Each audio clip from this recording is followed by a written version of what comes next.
तो नमस्कार बच्चों, स्वागत है आप सभी का एक बार फिर से आपके अपने चैनल में। जैसा कि हमने हमें लास्ट क्लास में डिस्कस किया था, केसेस ऑफ मिरर को हम लोगों ने पढ़ लिया था। रेडियस ऑफ कर्वेचर और फोकल लेंथ के बीच हमने रिलेशन देख लिए थे।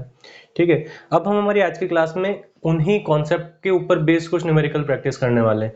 तो बिना टाइम वेस्ट किए हुए आइए हम बढ़ते हैं हमारे पहले न्यूमेरिकल की तरफ, जो कि हमको क्या बोलता है कि कॉन्वेक्स मिरर। देखिए, न्यूमेरिकल पे मैं आऊँ उससे पहले अगर आप लोगों को एक बात बताऊं मैं, तो प्रोसीड किस तरीके से करना है वो ज्यादा इंपॉर्टेंट होता है। ठीक है, हम न्यूमेरिकल सॉल्व करें उससे पहले हमको ये जान लेना चाहिए कि हमको न्यूमेरिकल किस तरीके से सॉल्व करना है।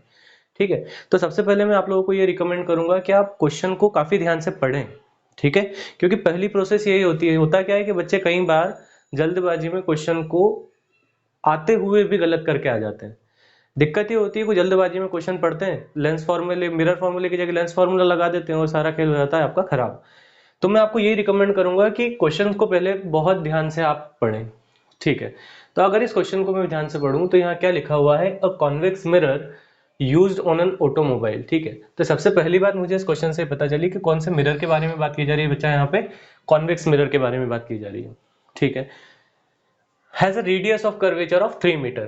Okay, so the first information or the second information that I got is the radius of curvature. Numerical के पॉइंट ऑफ व्यू से अगर मैं बोलूं तो मुझे पहली जो गिवन वैल्यू है, ठीक है, वो मुझे क्या दी हुई है, यहाँ पे मैं सॉल्यूशन लिख देता हूँ। तो first given value that I am having is radius of curvature. तो आर कितना दिया हुआ है बेटा, मुझे यहाँ पर 3 मीटर दिया हुआ है। ठीक है, अब यहाँ पर मैं यहीं से आप लोगों को बता देता हूँ, हम बाद में सब्सटीट्यूट करें उससे पहले, कि कौन सी क्वांटिटीज हमको पॉजिटिव लेना है और कौन सी क्वांटिटीज हमको नेगेटिव लेना है, ये हमको पहले से पता होना चाहिए। ठीक है, तो मैं अगर आप लोगों से यहाँ बात करूं तो हम अभी कर रहे हैं आपका कॉन्वेक्स मिरर। ठीक है, और कॉन्वेक्स मिरर में जो आपका रेडियस ऑफ कर्वेचर होता है, इट इज ऑलवेज पॉजिटिव। ठीक है, ये चीज ध्यान रखना। अगर आप लोगों ने पुरानी वीडियो नहीं देखी है तो मैं आपको रिकमेंड करूंगा कि पहले वो वीडियो जाकर आप लोग देखें। ठीक है, तभी आप इस वाली वीडियो का फुल यूटिलाइजेशन कर पाएंगे। ठीक है, बाकी फिर आगे आपकी मर्जी। ठीक, तो आर कितना दिया हुआ है यहाँ पे आपको, 3 metre. Okay, if a truck is located 5 metre from this mirror. Okay, तो मैं यहाँ क्या बोल रहा हूँ कि ट्रक है जो मेरे मिरर से 5 मीटर की दूरी पे रखा हुआ है। क्या रखा हुआ है, ट्रक रखा हुआ है। Then truck is a object, और मिरर के पोल से आपके ट्रक की जो दूरी होगी that will be the object distance. ठीक है, तो यहाँ पर object distance that is u is given equals to 5 metre. तो हमको यहाँ पे u कितना दिया हुआ है बेटा, 5 मीटर दिया हुआ है। ठीक है, अब अगर मैं आप लोगों से पूछूं तो u पॉजिटिव आएगा या नेगेटिव आएगा, तो मैंने आप लोगों को जब लास्ट केस पढ़ाया था उसमें मैंने क्लियरली एक बात मेंशन की थी कि हाइट ऑफ द ऑब्जेक्ट को हमेशा पॉजिटिव लिया जाता है और object distance from the pole is always taken negative. ठीक है, तो हम यहाँ पे u कैसा लेंगे, हमारा नेगेटिव लेंगे। क्यों लेंगे, इसका रीजन मैं पुरानी वीडियोस में एक्सप्लेन कर चुका हूं। ठीक है, तो दो क्वांटिटीज हमको गिवन है। ठीक, अब हमसे क्या पूछा गया है उस चीज के ऊपर ध्यान दिया जाए। ठीक है, तो हमसे पूछा गया है find the position of the image. ठीक है, हमसे क्या पूछा गया है, आपका इमेज का पोजीशन पूछा गया है। ठीक है, इमेज का पोजीशन होता है आपका image distance from pole, that is v। It means हमसे v पूछा गया है। ठीक है, and its nature, nature of the image मतलब जो हमारी इमेज बनती है वो किस तरीके की होगी। नेचर का मतलब अच्छे या बुरी इमेज से नहीं है कि इसका इमेज का नेचर अच्छा होगा या खराब होगा। It is belonging to the real और अ इन्वर्टेड, रियल और इन्वर्टेड इमेज और अ वर्चुअल और इरेक्ट इमेज। ठीक है, किस तरीके की होगी। ठीक है, ये हमको बताना होगा और हमको मैग्निफिकेशन अल्टीमेटली फाइंड करना है कि हमारी m की वैल्यू क्या होने वाली है। ठीक है, so what formula should we use to do this numerical. अगर हमको न्यूमेरिकल करना है तो हमको कौन सा फॉर्मूला यूज करना पड़ेगा। ठीक, तो एक ही फॉर्मूला पढ़ा है हमने बेसिकली। ठीक है, that is the mirror formula. So writing this formula by mirror formula. Mirror फॉर्मूले से अगर मैं आप लोगों से बात करूं तो what is the mirror formula I am having. तो मेरे पास मिरर फॉर्मूला है 1/v plus 1/u equals to 1/f। ये मेरे पास मेरा मिरर फॉर्मूला है। ठीक है, अब यहाँ पे अगर मैं देखूं तो मुझे v निकालना है, ऑब्वियस है। u मुझे गिवन है लेकिन f मुझे यहाँ पे गिवन नहीं है। ठीक है, f मुझे अगर नहीं गिवन है but I M provided with radius of curvature. ठीक है, और मैंने एक रिलेशन जो लास्ट वीडियो में बताया है उसके हिसाब से जो हमारा फोकल लेंथ होता है वो फोकल लेंथ हमारा रेडियस ऑफ कर्वेचर का होता है साहब कितना, आधा। तो अगर मेरा रेडियस ऑफ कर्वेचर यहाँ पर 3 है तो मेरी फोकल लेंथ हो जाएगी 3/2, दैट इज 3/2। और मैं ये रिकमेंड करूंगा आप लोगों को कि इसको आप सॉल्व न करें, 1.5 आंसर आ जाएगा but I will recommend you to keep it like this only. Okay, in a form of fraction.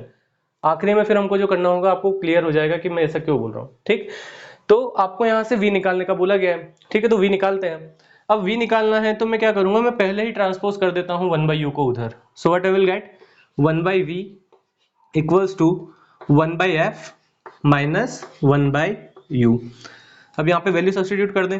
1/f कितना है आपका, f कितना दिया हुआ है आपको, f हमने क्या निकाला अभी 3/2, तो मैं यहाँ रख देता हूँ 1/3/2। ठीक है, पॉजिटिव है तो साइन चेंज करने की हमको कोई यहाँ पे जरूरत नहीं है। माइनस 1/u कितना दिया हुआ है बेटा मुझे यहाँ पे -5, तो मैं लिख देता हूँ -5। ओके, आगे बढ़े। देखिए 3/2 है तो 2 कहाँ चला जाएगा आपका, ऊपर चला जाएगा। So what you will gate 2/3। I hope मुझे बताने की जरूरत नहीं है कि 2 ऊपर क्यों जाएगा। ओके, फिर भी बता देता हूँ। इसको हम किस तरीके से लिख सकते हैं, 1/3/2 को 1 इंटू 2/3 की फॉर्म में। ठीक है, ये आपका बेसिक मैथ्स है जो कि आपने काफी लोअर क्लास में पढ़ा होगा। ठीक, और ये माइनस और ये माइनस मिलके क्या हो जाएंगे आपके प्लस, तो यहाँ पे आपको मिल जाएगा 5 1/5। Okay, now if I have to find the image distance, so I have to take the LCM of this two numbers. 5 और 3 का एलसीएम कितना होता है, 15 होता है। ठीक है, 15 होता है। दो कोप्राइम नंबर का जो एलसीएम होता है उनका मल्टीप्लीकेशन होता है। सो 5 और 3 का एलसीएम हो गया 15, इट मींस डिनोमिनेटर में मुझे 15 बनाना है। ठीक, तो नीचे भी यहाँ पे काई से मल्टीप्लाई किया मैंने 5 से, ऊपर भी यहाँ काई से मल्टीप्लाई किया 5 से। इन अ सिमिलर वे यहाँ कितने से मल्टीप्लाई किया मैंने 3 से, तो ऊपर भी कितने से मल्टीप्लाई करूंगा मैं 3 से। सो व्हाट आई विल गेट, मैं इसको थोड़ा यहाँ लिख देता हूँ ताकि अगर नहीं नीचे दिख रहा हो तो आपको कोई कंफ्यूजन ना हो। ठीक है, तो यहाँ मुझे 1/v की वैल्यू कितनी मिल जाएगी बच्चा, 1/v इक्वल्स टू 10/15 प्लस 3/15। इसको जब आप सॉल्व करेंगे देन यू विल गेट 10 + 3 13/15। ठीक है, तो आपकी वैल्यू कितनी आ गई यहाँ पे 13/15 आ गई।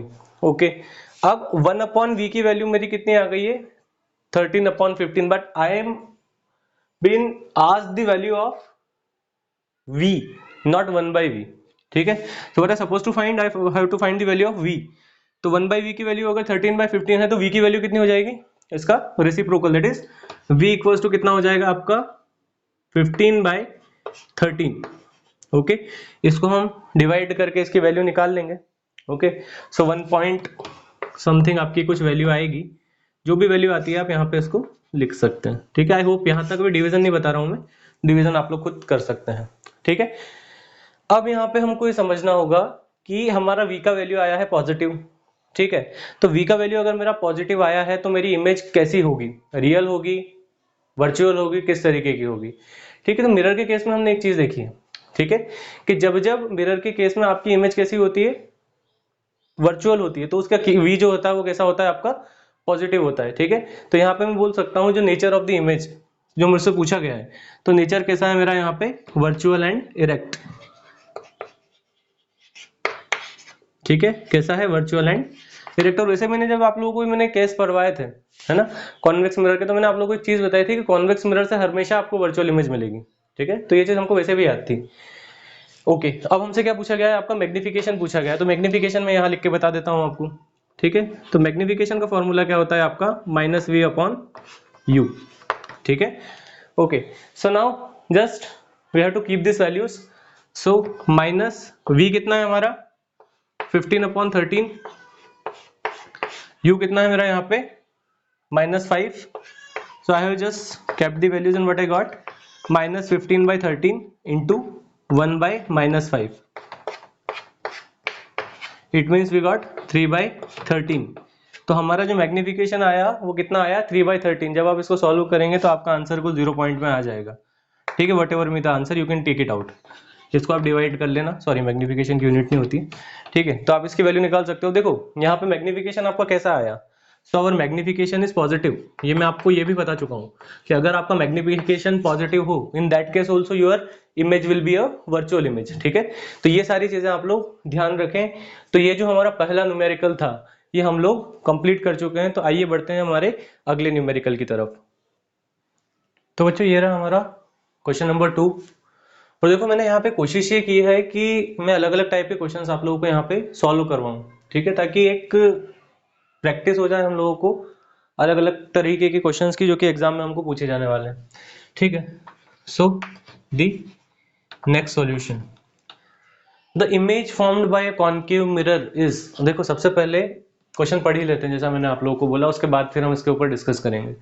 So the image formed by a concave mirror is half in size of the object if object is placed 10 centimeter from the mirror where is the image formed। Okay, तो यहाँ पे डायरेक्टली आपसे क्या पूछा गया है, आपसे ये पूछा गया है कि हमारी इमेज का पोजीशन क्या होगा, इट मींस हमसे वी पूछा गया है। तो यहाँ पे अगर मैं बात करूं तो सबसे पहले हमको क्या दिया हुआ है, किस मिरर की बात की हुई है, हमारे कॉन्केव मिरर की बात की हुई है, ठीक है। और कॉन्केव मिरर में बच्चों को हमेशा एक कंफ्यूजन बना रहता है दिमाग में कि सर वो पहला वाला केस अगर आ गया जिसमें हमारी वर्चुअल इमेज का फॉर्मेशन होता है तो उसको किस तरीके से हम रिकॉग्नाइज करेंगे, ठीक है। तो एक तो इस क्वेश्चन में मैं आप लोगों को बता देता हूँ किस तरीके से हम इसको रिकॉग्नाइज कर सकते हैं। तो देखो अगर आप इस क्वेश्चन को ध्यान से पढ़ोगे ना तो यहाँ पे आपको क्वेश्चन में दिया हुआ है कि जो इमेज बन रही है वो ऑब्जेक्ट की आधी बन रही है, ठीक है। और वो जो केस होता है आपका जिसमें ऑब्जेक्ट आपका पोल और फोकस के बीच में रखा हुआ रहता है, उसमें जो आपकी इमेज होती है वो ऑब्जेक्ट से बड़ी होती है, मैग्नीफाइड इमेज होती है, ठीक है। तो ये वो वाला केस है नहीं। दूसरा आप इसको किस तरीके से डिटरमाइन कर सकते हैं कि अगर आपको सपोज करो क्वेश्चन के अंदर दे रखी है फोकल लेंथ, ठीक है, फोकल लेंथ आपको दे रखी है सपोज करो 10 सेंटीमीटर, ठीक है, और अगर आपको ऑब्जेक्ट डिस्टेंस दे रखी है 10 से ज्यादा, ठीक है, इट मींस फोकल लेंथ से ज्यादा, then in that case that will not be the case of the object when it is kept between pole and focus। अगर आपकी फोकल लेंथ से कम ऑब्जेक्ट डिस्टेंस है तो फिर आप मान के चलिएगा कि आपका वो जो केस है वो कौन सा रहेगा, जब आपका ऑब्जेक्ट पोल और फोकस के बीच में रखा हुआ है। उस केस में हमको केवल v को पॉजिटिव लेना होता है और हाइट ऑफ द ऑब्जेक्ट को पॉजिटिव लेना होता है, और कुछ अंतर नहीं है, ठीक है। तो यहाँ पे अगर हम देखें तो हमको क्या दिया हुआ है, the image formed bye concave mirror is half in size of the object. Okay, अब देखो अगर सपोज करो कि मुझे यहाँ पे हाइट ऑफ द ऑब्जेक्ट को लेना है, ठीक है, तो यहाँ पे मेरे पास बहुत सारी चॉइस है, मैं आप मुझे चूज ही करना है, लाइक है ना कि हमारे जो ऑब्जेक्ट की हाइट है वो कितनी है, ठीक है। अगर वो मुझे चूज करना है तो मैं कुछ भी कर सकता हूँ, ठीक है। मैं सपोज करो x चूज करता हूँ तो इमेज की जो साइज है वो x/2 हो जाएगी, ठीक है। तो अगर मुझे चूज करना ही है तो मैं क्या करता हूँ, हाइट को डबल मान के करता हूँ, ठीक है। तो मेरे कैलकुलेशन में मुझे थोड़ा सा इजी हो जाएगा, ठीक है। तो सपोज करो कि मैंने मेरे हाइट ऑफ द ऑब्जेक्ट को कितना सपोज किया है, यहाँ पर 2x सपोज किया है, ठीक है। अगर मैंने हाइट ऑफ द ऑब्जेक्ट को कितना सपोज किया है बेटा, 2x सपोज किया है, तो हाइट ऑफ द इमेज कितना हो जाएगा, हाइट ऑफ द इमेज कितना दिया हुआ है आपका, हाइट ऑफ द ऑब्जेक्ट का आधा, इट मींस 2x का आधा कितना हो जाएगा आपका 2x/2, 2 से 2 हुआ आपका कैंसिल, तो आपकी जो हाइट ऑफ द इमेज है वो कितने आ जाएगी, x आ जाएगी, ठीक है। अब मुझे बात करनी होगी साइन कन्वेंशन की, ये बहुत इंपॉर्टेंट फैक्टर है इन न्यूमेरिकल्स को सॉल्व करने के लिए। अगर इनमें से कुछ गलती हो जाती है साइन कन्वेंशन में तो हमारा आंसर वैसे ही गलत हो जाता है, ठीक है। तो मैंने जैसा आपको बताया height of the object is always taken positive, हम ऑब्जेक्ट को हमेशा प्रिंसिपल एक्सिस के ऊपर रखते हैं, ठीक है। तो 2x आपको पॉजिटिव ही आना है। अब देखो अगर ये वर्चुअल इमेज का केस नहीं है तो इमेज जो है आपकी वो बनेगी रियल, रियल और इन्वर्टेड, इन्वर्टेड मतलब प्रिंसिपल एक्सिस के नीचे। तो आपका जो हाइट ऑफ द इमेज है वो इस केस में कौन सा लिया जाएगा बेटा, नेगेटिव लिया जाएगा, ठीक है। अब मुझे क्या निकालना है, यहाँ पे मुझे निकालना है सबसे पहले मैग्निफिकेशन, क्योंकि मैं मिरर फॉर्मूला का यूज यहाँ पे वैसे भी नहीं कर सकता, क्योंकि मुझे v भी निकालना है और मेरे पास फोकल लेंथ भी नहीं है, तो I can not use the mirror formula over here, कोई यूज ही नहीं बनता है। तो मुझे क्या करना पड़ेगा, यहाँ पे सबसे पहले मैग्निफिकेशन निकालना पड़ेगा। तो मैग्निफिकेशन का जो मेरा फॉर्मूला होता है that is equal to HI/HO, this is the formula for magnification. HI कितना दिया हुआ है मुझे -x, और HO कितना दिया हुआ है मुझे यहाँ पे 2x, x से x मेरा कैंसिल हुआ और मैग्निफिकेशन आया मेरा -1/2। मैग्निफिकेशन का नेगेटिव होना इंप्लाई करता है कि मेरी इमेज कैसी है, रियल है, ओके। अब मुझे क्या पूछा गया है कि what will be the position of the image, ठीक है, v क्या होगा। तो मैंने मैग्निफिकेशन का एक फॉर्मूला और पढ़ा है जहां पे m किसके बराबर होता है मेरा -v/u के, ओके। और मैग्निफिकेशन जो मेरा आया वो किसके बराबर आया यहाँ पे -1/2 के, ओके। सो मैं यहाँ -1/2 को किसके बराबर रख दूं, -v/u के बराबर, ओके। सो अगर मैं क्वेश्चन में आगे बढ़ूं तो मुझे दिया हुआ है कि the object is placed 10 centimetre from the mirror, it means u मुझे कितना दिया हुआ है बेटा, यहाँ पर 10 सेंटीमीटर दिया हुआ है, ठीक है। तो u की जगह में क्या रख दूं, यहाँ पर 10 सेंटीमीटर रख दूं, और 10 कैसा रखूंगा मैं, ऑब्वियसली नेगेटिव रखूंगा। क्यों रखूंगा नेगेटिव, क्योंकि होता है ना। तो यहाँ पे कितना आ गया आपका -10, ओके। अब इसको सॉल्व कर लेते हैं, ठीक है। देखो ऊपर माइनस से माइनस हुआ कैंसिल, ठीक है, और v कितना हो जाएगा आपका यहाँ पर, v हो जाएगा आपका -10/2। सो 10/2 से गया तो कितना बचा आपका -5 सेंटीमीटर। तो इस क्वेश्चन का आंसर कितना है बेटा आपका -5 सेंटीमीटर। ठीक है, और नेगेटिव आना क्या इंप्लाई कर रहा है, again that the image formed is real. ठीक है, तो जो इमेज का फॉर्मेशन होगा वो कहां पर होगा, image will be formed in front of the mirror and it will be real and inverted image. ठीक है, तो इस तरीके से हम देख सकते हैं कि हम क्वेश्चंस को जो कि अलग अलग पैटर्न में दिए हुए हैं उनको किस तरीके से सॉल्व करें। तो ठीक है, बढ़ते हैं हम हमारे अगले न्यूमेरिकल की तरफ। तो बच्चों बढ़ते हैं हमारे तीसरे न्यूमेरिकल की तरफ। ठीक है, सो हाँ, तीसरे न्यूमेरिकल में क्या लिखा हुआ है, an object of 5 centimeter height is placed at a distance from a convex mirror of radius of curvature 30 centimeter. Okay, find the position, nature and size of the image। हमको क्या बोला है, find the size of the image। okay, इस question में मुझे लगता है थोड़ा सा कुछ कमी है। at a distance of 10 centimeter। okay, object is placed at a distance of 10 centimeter from a convex mirror of radius of curvature 30 centimeter। find the position, nature and size of the image। okay, if the object is moved away from the mirror how does the image shift। okay, ठीक है, तो सबसे पहले अगर हम देखें तो हमसे क्या पूछा गया है, पोजीशन ऑफ द इमेज पूछा गया है। तो उससे पहले भी हम देख लेते हैं कि हमको दिया क्या क्या है। हमको सबसे पहले क्या दिया हुआ है, height of the object given है। ठीक है, तो एच ओ कितना गिवन है मुझे, 5 सेंटीमीटर गिवन है, लिख लेते हैं। दूसरा अगर मैं देखूं तो आप लोगों को क्या दिया हुआ है, यहाँ पर रेडियस ऑफ कर्वेचर गिवन है, कॉन्वेक्स मिरर है तो रेडियस ऑफ कर्वेचर कैसा रहेगा, पॉजिटिव रहेगा, तो इट विल बी +30 सेंटीमीटर। और अगर मैं फोकल लेंथ की बात करूं तो 30/2 कितना हो जाएगा, प्लस का 15 सेंटीमीटर।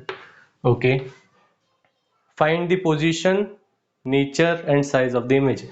ओके, इट मीन्स मुझे v फाइंड करने को बोला गया है पहले। ओके, उसके बाद height of the image, it means H I find करने को बोला गया है। और उसके बाद मुझसे पूछा गया है कि अगर मैं ऑब्जेक्ट को मिरर से दूर करूं तो इमेज में क्या शिफ्ट आएगा, इमेज किस तरीके से मूव करेगी।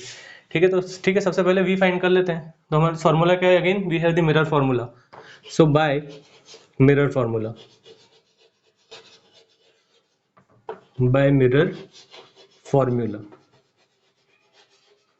Okay, 1/v plus 1/u equals to 1/f।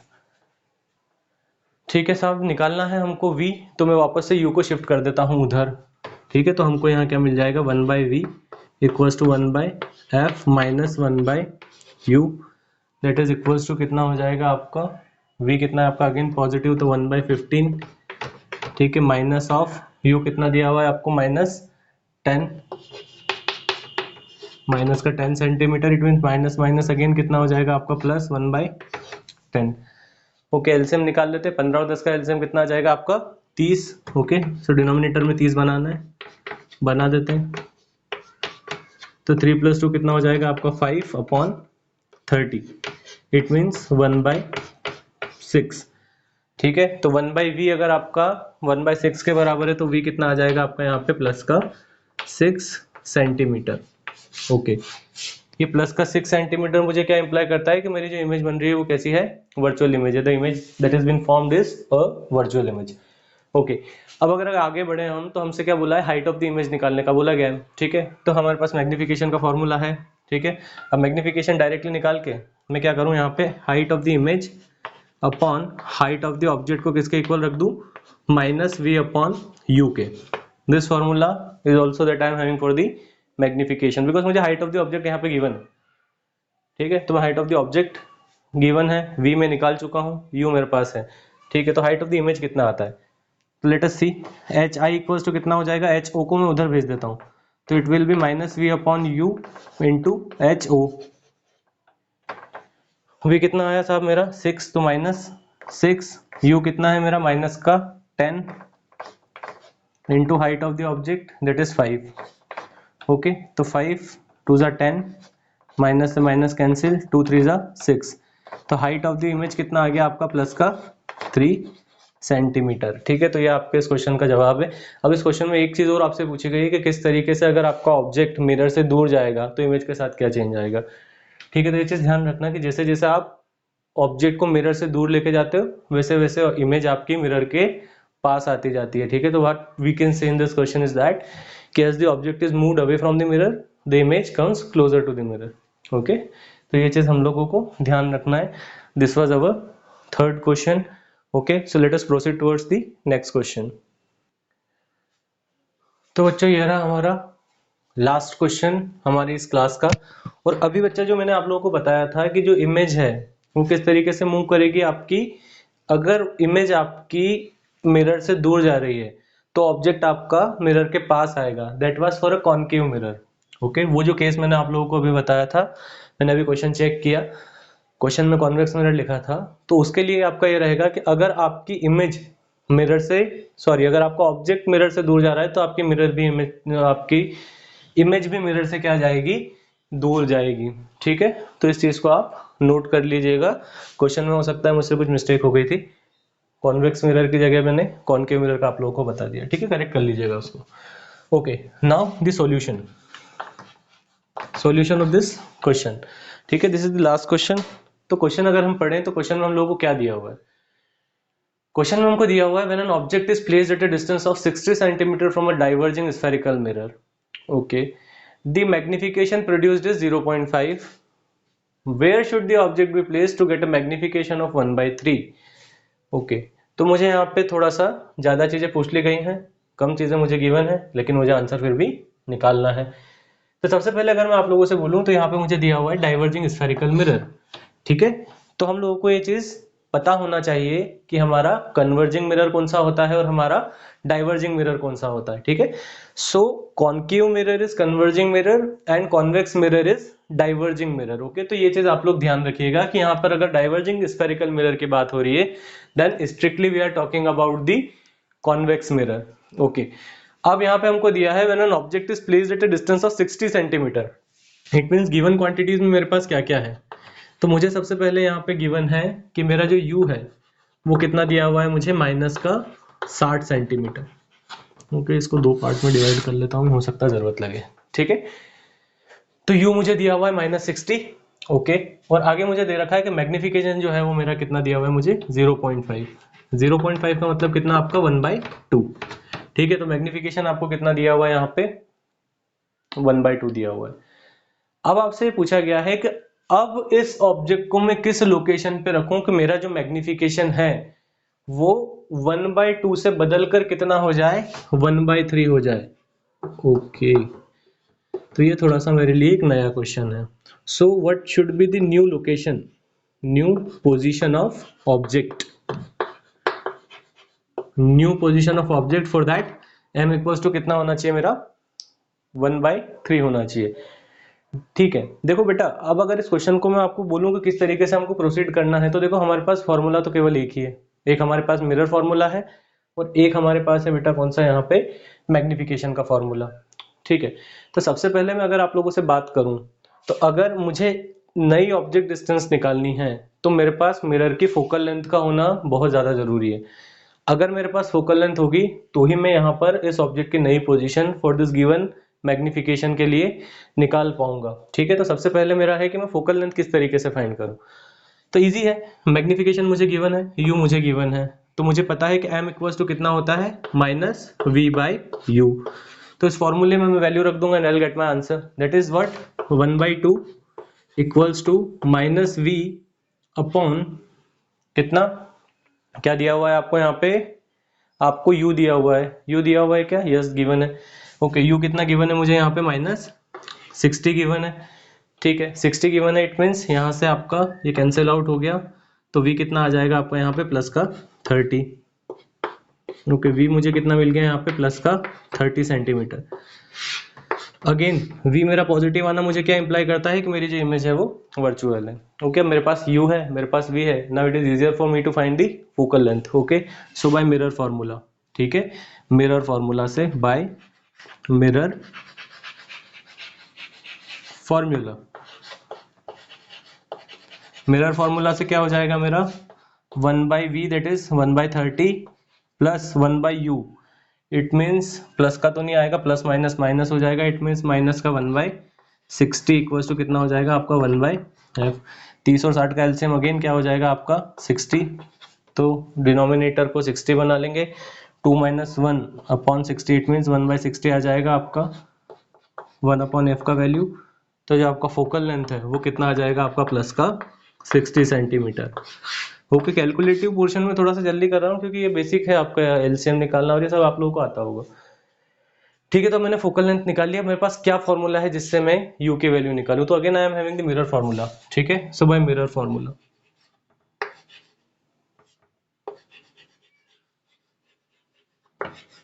ठीक है बेटा, मिरर फॉर्मूला से मेरे पास क्या है 1/v plus 1/u equals to 1/f। देखो बेटा, अगर मैं अब यहाँ पे आप लोगों से बोलूं तो मेरे पास u भी है, ठीक है, यू तो मुझे निकालना है, मेरे पास f है, मेरे पास v नहीं है, बट v की वैल्यू को काम मैं u में कन्वर्ट कर सकता हूँ। ठीक है, तो करके देख लेते हैं, क्योंकि मुझे मैग्निफिकेशन यहाँ दिया हुआ है। इस ऑब्जेक्ट डिस्टेंस के लिए मेरा मैग्निफिकेशन कितना होना चाहिए 1/3 होना चाहिए। जिससे मुझे क्या इम्प्लाई होता है कि मेरा 1/3 जो है वो -v/u के बराबर होना चाहिए। ठीक है ना, तो यहाँ से मैं v की वैल्यू को u के टर्म्स में अगर निकालूं तो v की वैल्यू कितनी आ जाएगी बेटा मेरी -u/3।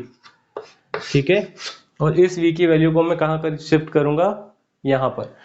ठीक है, तो मुझे क्या मिल जाएगा यहाँ पे 1/-u/3 plus 1/u equals to focal length कितना आया था बेटा मेरा यहाँ पे 60 आया था। ओके, तो यहाँ कितना हो जाएगा आपका 1/60। अगेन इसको जब सॉल्व करेंगे तो -3 आपका ऊपर चला जाएगा, तो -3/u plus 1/u equals to 1/60। देखिए डिनोमिनेटर दोनों का सेम है आपका, तो एलसीएम लेने की जरूरत नहीं है। तो -3 + 1 कितना हो जाएगा आपका -2, तो you will get -2/u equals to 1/60। Cross multiply करेंगे हम तो हमारा u कितना आ जाएगा यहाँ पे -120 centimetre. So this is our final answer. Okay, तो बच्चों हमने आज की क्लास में अलग अलग टाइप्स के क्वेश्चन करके समझने की कोशिश की। हमारा जो इमेज फॉर्मेशन का कॉन्सेप्ट हमने हमारी पिछली वीडियो में पढ़ा था, उसके बेसिस पे अगर कोई न्यूमेरिकल आता है तो हम उसको किस तरीके से सॉल्व कर सकते हैं, और आई होप कि आप लोगों को समझ आया होगा। ठीक है, एक बार फिर से अगर आप इस वीडियो को समझना चाहें तो आप इसके लिए पुरानी वीडियो वापस जाके देखिएगा, मैं बार बार बोल रहा हूँ इस चीज़ को। ठीक है, तो आई होप आज जो हमने पढ़ा वो सभी को क्लियर है। तो मिलते हैं हम हमारी अगली वीडियो में। अगली वीडियो में हम स्टार्ट करेंगे that is new topic, that is refraction of light. So stay tuned.